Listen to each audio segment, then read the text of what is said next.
kan bel thir bel bel bel steam na bel ketli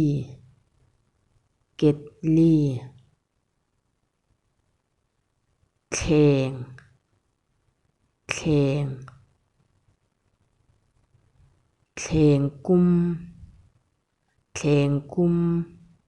khu hriang thleng dar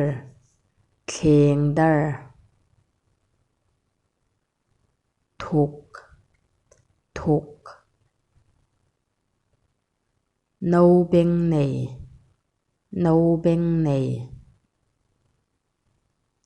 chem te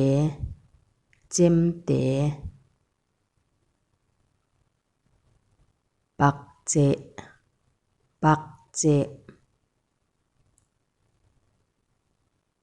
chem pui sa chan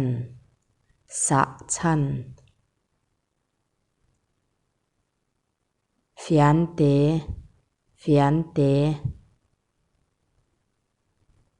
fian pui kum fian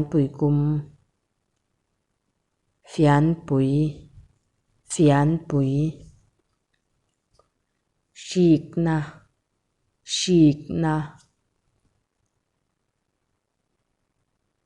suk le sum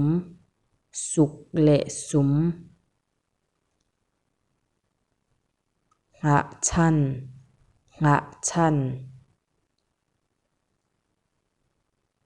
lung tat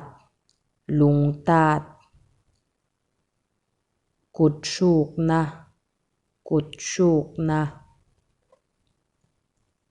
tui de na no fe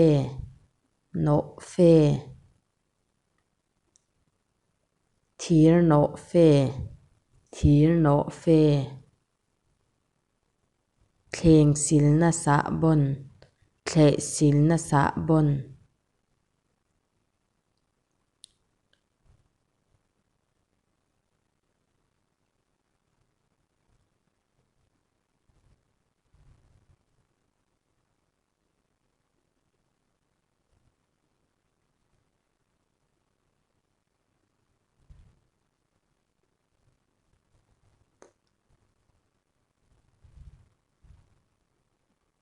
bual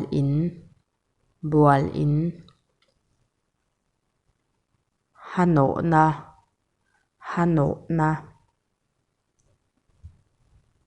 hasiai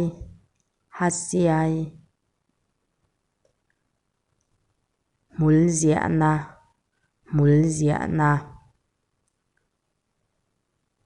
inbual na sa bon sam khui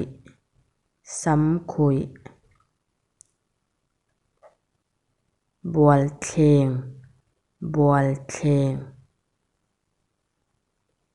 tui herh haw na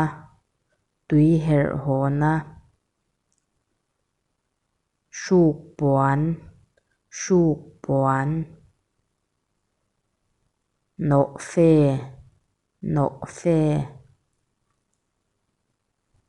no lung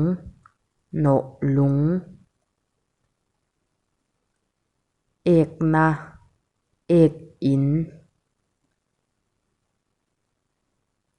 in holh na kut sil na sa bon dar thlalang